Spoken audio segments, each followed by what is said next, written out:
உண்மையே. நூறாண்டுக்கு ஒரு முறை பூக்கின்ற பூவல்லவா,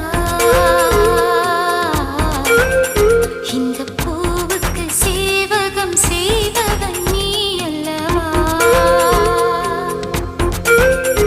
இதழோடு இதழ் சேர்த்து உயிரோடு உயிர் கோர்த்து வாழவா. நூறாண்டுக்கு ஒரு முறை பூக்கின்ற பூவல்லவா.